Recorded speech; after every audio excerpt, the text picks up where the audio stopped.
Hey guys, Omar here, and Fuji just announced the Fuji XT3 this morning, and I thought I'd make a little video to share my thoughts on what I liked, what the new announcements were, maybe a little advice to see if you should upgrade, but also keep our community talking below.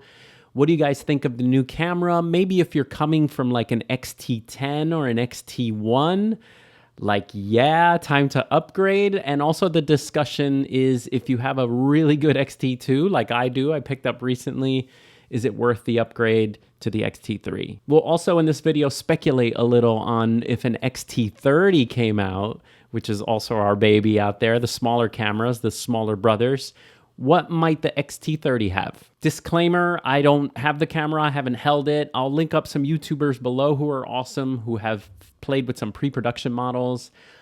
So let's look at what's new. Now, the first exciting feature which I noticed is it has a brand new sensor and a brand new processor. So it has an X-Trans4 sensor, and what's great is the new processor, they seem to have decoupled the autofocus features and the exposure features.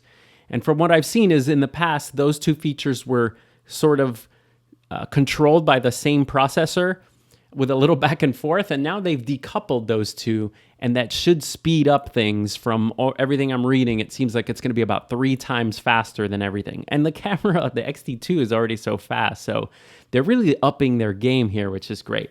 Okay, so that was one thing I noticed. They've added a touchscreen. I don't know, let me know how you feel about that. You could be a purist, and the XT2, not having a touchscreen, we mentioned that. Not having a touchscreen sometimes keeps you in that, that group of purists, how everything's becoming touch, but they have added the touch features. You can always turn them off, obviously, if you're not into touch. They've added a headphone jack. In the past, you've had to have the additional grip to have a headphone jack. That's really great. The price is $100 lower retail than the XT2 was. It's listed at $1499, so that's pretty interesting. Especially now for $500 less, you can get, actually for $400, I don't know math. So for $400 less, you can get the Fuji XT2 right now. So this is an interesting debate. Like, should you get the XT3 or XT2? Super exciting to compete with Sony's awesome eye detection. The improved eye autofocus is very exciting to me. It now works in autofocus continuous, AFC mode. And so that way you can sort of track your subject as they move around, as they move closer to you. It has a lockable diopter.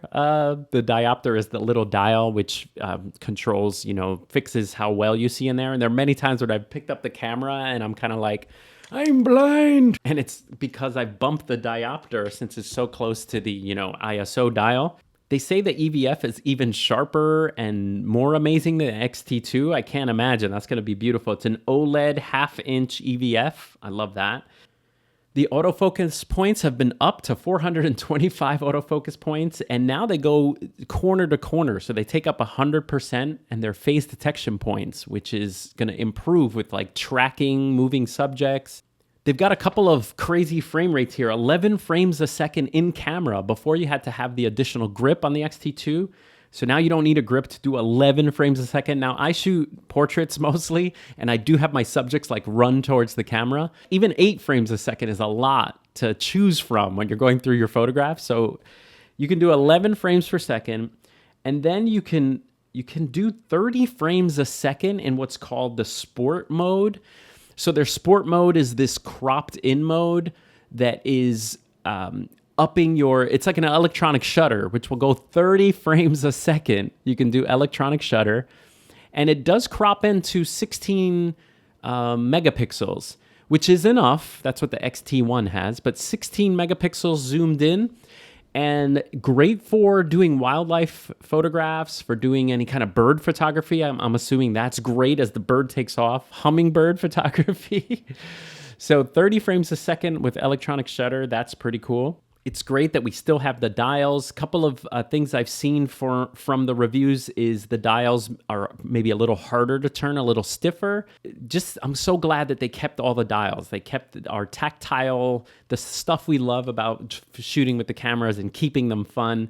So they didn't change the design, which is great. That's just welcome. You know, things change so fast on like phones and iPhones, so it's great that they kept the same thing. Video features are killer. They have 4K at 60 frames a second, which is crazy. Now, it does crop a little bit. It says it crops 1.1. But it's exciting that they have 60 frames a second in 4K. Awesome for some more slow motion in 4K. That's really nice. Remember when I did my hopes for the Canon camera? I hoped that it was 4K 60. They didn't do it. So it's nice to see that Fuji did it. You can, if you're shooting 4K 30, it uses the entire screen. That's great for that. And it has all the fun slow motion modes. So 120 frames per second. 1080p. They say the little door comes off now. So if you were shooting with some kind of mounting system, if this door bugs you, then now you can take the door off. I'd probably just lose it. The distance was moved back from the eyepiece, so you're not like... It's got dual card slots. The XT2 had dual card slots. Now, one feature which I read, which I'm excited about, which is kind of dorky just for me, but they have what's called an auto white balance lock feature. And I don't know if this has happened to you, but your auto white balance does an amazing job on your Fuji, but it can shift depending on if you move your camera somewhere else, the colors can shift. So this, you know, if you actually have a white balance that you like, I like the feature that you can actually lock a white balance, almost like a custom white balance, which is great. That's a cool, has anyone ever, let me know below if any other camera company has done that. They added a warming feature and a cooling feature for the black and whites. I probably won't use that, but cool, just add stuff. They added a new focus assist feature, which is kind of like this weird honeycomb grid pattern, which is a throwback, I guess, to old film cameras.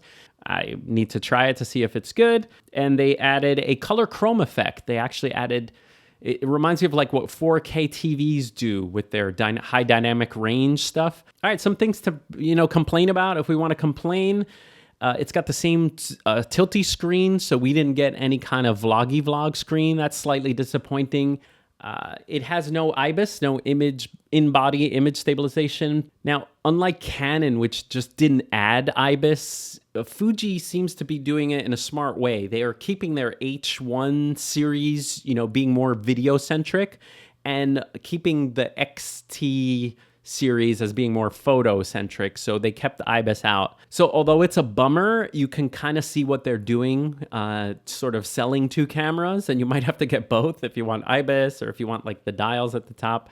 It has the same battery, which people may complain about, you know, instead of designing a little larger battery to give us more time with the camera, more filming time. So it's got the same battery. People may complain about that. All right, so let's talk about the XT30 for a second, but really quick in the comments, let me know what you guys think of the announcement.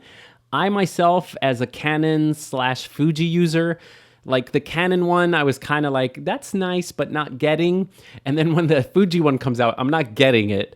However, the excitement level is so high because they offered so many cool new features. Tell me how you feel below. Tell me how you feel about the announcement, and we can kind of have a chat in the comments. So what about a potential XT30? That's exciting to think about. So what are some features we want to see in that?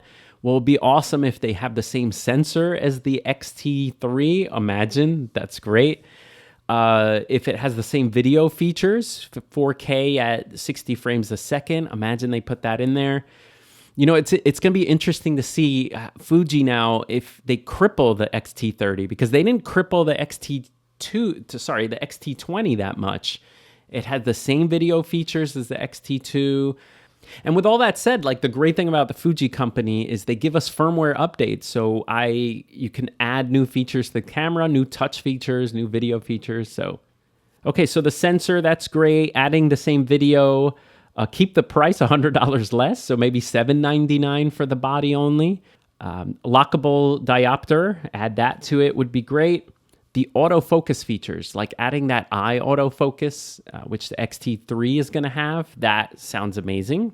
And it would be exciting if the XT30 had the flip-out screen that the XT100 has. That would be pretty awesome. So that would make the decision pretty hard for vloggers to go with the XT3 or the XT30. So I'm super interested to see what comes from the XT30 when it's announced. I have no idea. I haven't seen any rumors on it. One issue we didn't talk about is made in China versus made in Japan. The XT3 is $100 less, and it's being made in China. That's an issue. Like, you won't see your camera won't say made in Japan in the bottom right here. From what I've read, it's going to say made in China, hiding behind the flip out screen. So you'll have to look for it. So give me your thoughts on that. What are your thoughts on the XT3 made in China? Is it something that maybe is going to keep you away? Something to talk about. All right, I love you guys, man. I'll see you next time. Let's talk in the comments, and exciting news.